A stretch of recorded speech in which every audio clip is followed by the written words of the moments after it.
महाराष्ट्र प्रदूषण नियंत्रण मंडळावर विधानसभेमध्ये कारवाई केलेली आहे। कामकाज पूर्ण चर्चेला अधिकारी उपस्थित नसल्यामुळे अधिकाऱ्यांना निलंबित करण्याचे आदेश विधानसभेचे तालिका अध्यक्ष दिलीप लांडे यांनी दिलेत। पर्यावरण मंत्री पंकजा मुंडे यांना ब्रीफिंग करण्यासाठी देखील अधिकारी उपस्थित नव्हते। चंद्रपूर प्रदूषण विषयावर चर्चेवेळी पर्यावरण मंत्री पंकजा मुंडे यांनी ब्रीफिंग करायला अधिकारीच येत नाहीत असं सभागृहात सांगितलं।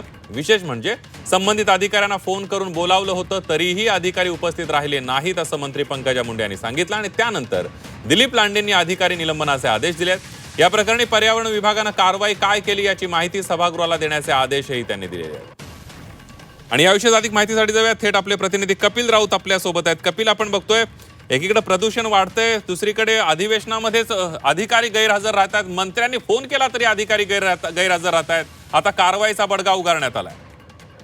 खरं तर दुपारी 2:30 वाजता याच्यावर चर्चा होणं अपेक्षित होती आणि 2:30 वाजल्यापासून संबंधित मंत्री पंकजा मुंडे ह्या अधिकाऱ्यांना फोन करून सांगत आहेत की आपल्याला ब्रीफिंग आहे आणि ब्रीफिंगसाठी तुम्ही उपस्थित राहणं गरजेचं आहे। परंतु रात्र झाली तरीही अधिकारी कोणीही तिथे आले नाही आणि शेवटी मग पंकजा मुंडे यांनी सभागृहासमोर हा विषय मांडलेला आहे की ब्रीफिंगला अधिकारीच येत नाहीये, प्रदूषण नियंत्रण मंडळाचे अधिकारी जे आहेत ते येत नाहीयेत, असा एक धक्कादायक खुलासा त्यांनी केलेला आहे। आणि त्या अनुषंगाने जे सभागृहाचे अध्यक्ष होते तेव्हा तत्कालीन त्यांनी थेट आदेश दिलेले आहेत की संबंधित जे अधिकारी आहेत त्यांना निलंबित करण्याचे आदेश दिलेले आहेत।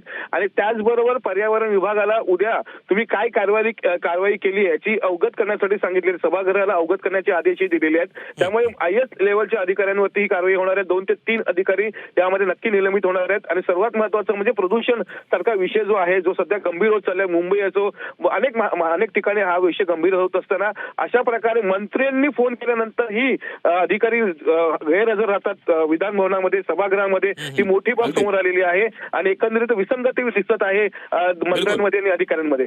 धन्यवाद कपिल दिलेल्या सविस्तर माहितीबद्दल।